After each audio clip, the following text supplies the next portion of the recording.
Everyone, how are you. आज हम start करें international financial management and international monetary system unit first of international financial management MCom second year last sem के अंदर ही subject आता है। हम नया सब्जेक्ट स्टार्ट करने जा रहे हैं।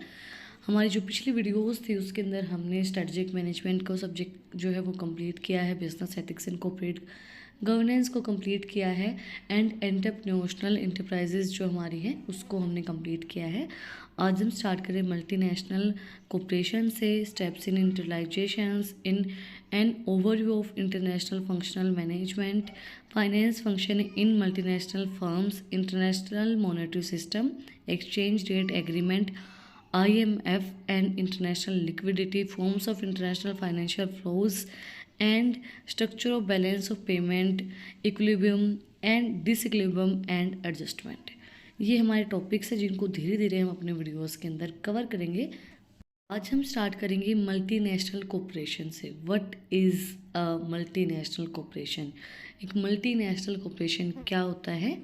Multinational corporation, a company that has a business operation in and at least one country other than its home country। Multinational corporation का मतलब क्या होगा? एक कंपनी जिसका बिजनेस होम कंट्री के अंदर तो है ही, मतलब कि अब हमारा बिजनेस जो है वो इंडिया के अंदर तो है ही, बट दूसरी और कंट्रीज़ के अंदर भी है। जैसे कि हमारा बिजनेस है अमेरिका के अंदर, कनाडा के अंदर, USA के अंदर, तो उसको हम मल्टीनेशनल कॉर्पोरेशन बोलते हैं।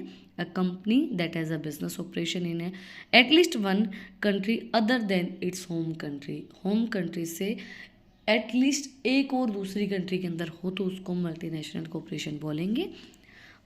A multinational corporation is a company that has a business operation in at least one country other than its home country and generate revenue outside of its home country। Means multinational corporation का मतलब क्या होगा कि हमारी country के अंदर हमारा business है और एटलीस्ट एक दूसरी कंट्री के अंदर भी है और वहाँ से हम अपना रेवेन्यू को जनरेट कर रहे हैं, इनकम जनरेट कर रहे हैं, प्रॉफिट ले रहे हैं, तो उसको हम मल्टीनेशनल कॉर्पोरेशन बोलते हैं। कि होम कंट्री के अंदर हमारा एक बिज़नेस है और उसके अलावा हम कनाडा के अंदर बिज़नेस चला रहे हैं एटलीस्ट वन कंट्री के अंदर, और अमेरिका के अंदर चला रहे हैं, USA के अंदर चला रहे हैं, कहीं भी हम अलग से अपना बिज़नेस जो चला रहे हैं उसको वहाँ से फिर हम रेवेन्यू जनरेट कर रहे हैं, उसको हम मल्टीनेशनल कॉर्पोरेशन बोलेंगे। Next thing was what are the characteristics of a multinational corporation? Global business presence, आपका बिजनेस जो है वो ग्लोबली होगा, ग्लोबल वे में होगा। Business conduct in various language, business को हम बहुत सी लैंग्वेज के अंदर कंडक्ट कर पाएंगे क्योंकि हम बहुत सी कंट्रीज़ के अंदर अपना बिजनेस कर रहे हैं। Any complicated business model and structure, मतलब थोड़ा सा कॉम्प्लिकेटेड मॉडल होता है एक बिजनेस स्ट्रक्चर का, क्योंकि हम बहुत सी कंट्रीज़ के अंदर जाएंगे, हमें अलग अलग लैंग्वेज सीखनी पड़ेगी, अलग अलग करेंसी हमें मिलेगी। And direct investment in foreign country, इस मल्टीनेशनल कॉर्पोरेशन की हेल्प से हम डायरेक्टली इन्वेस्टमेंट कर सकते हैं मल्टीनेशनल कॉर्पोरेशन के अंदर, क्योंकि मल्टीनेशनल के अंदर हमारा बिजनेस है, वहाँ पे हमारी इन्वेस्टमेंट चल रही है, वहाँ से हमें इनकम मिल रही है, job created in foreign countries. उस वजह से हमारी जो फॉरेन कंट्रीज़ के अंदर अगर हम अपना बिजनेस करेंगे तो वहाँ पे भी हमें जॉब मिल सकते हैं, जॉब क्रिएशन आपकी होगी।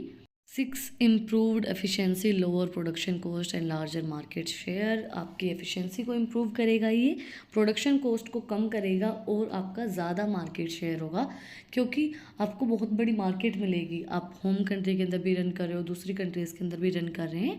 Page tax in countries in which it's operate, और आप वहीं पे टैक्स पे करेंगे जहाँ पे आप उसको ऑपरेट कर रहे हैं। Report financial information according to financial international financial reporting standards, आप रिपोर्ट करेंगे फाइनेंशियल इंफॉर्मेशन को according to IFRS international financial reporting standards के according. Next thing was types of multinational corporation. Decentralised corporation maintains and presence in its home country and has automotions office and other facilities globally. These type of multinational companies can achieve more and faster because it's decentralized. Each office manages the local business itself, making its own decision. Decentralization tell us the presence of home country business was automotions offices and other facilities provide in global way। मतलब कि globally हम अपनी facilities को provide करवाएंगे but हमारी home country से ही। मतलब हम यहाँ पे हैं बट हमारी फैसिलिटीज़ दूसरी कंट्रीज़ के अंदर भी प्रोवाइड करवाई जाएंगी। Next was centralized global cooperation. A central headquarter is located in home country. Executive offices and managing oversee the global offices and operation as well as the domestic operations. The office typically must report and to obtain approval from the headquarter personally for major activity. देखो, जो हमारी decentralise हमारी जो type था उसके अंदर क्या बोला गया था कि हम होम कंट्री से ऑपरेट करेंगे तो वहाँ पे फैसिलिटीज़ प्रोवाइड करवाएंगे, बट आपको परमिशन लेने की ज़रूरत नहीं है, वहाँ पे आप कुछ भी कर रहे हैं। बट सेंट्रलाइज ग्लोबल कोऑपरेशन के अंदर क्या होगा, जो आपकी होम कंट्री के अंदर आपका हेड क्वार्टर है, आप कोई भी एक्शन ले रहे हैं, कोई भी कुछ भी कर रहे हैं, कुछ भी रिपोर्ट प्रोवाइड करवानी है तो उसकी अप्रूवल आपको हेड क्वार्टर से लेनी पड़ेगी। पर्सनल मेजर एक्टिविटीज़ के लिए आपको हेड क्वार्टर की अप्रूवल ज़रूरत होगी सेंट्रलाइज के अंदर। Next was international division of a corporation, part of multinational corporation responsible for the international operations. These structures facilitate business decision making and general activity in local and foreign market. However, operating independently can pose problems when overall cooperations and consequences and actions are required. This was also a part of multinational corporation. ये responsible रहता है international operations के लिए। ये जो structure है हमारा, ये फैसिलिटेट करता है बिजनेस डिसीजन मेकिंग के अंदर और जनरली जो एक्टिविटीज़ होती है लोकल एंड फॉरेन मार्केट्स के अंदर।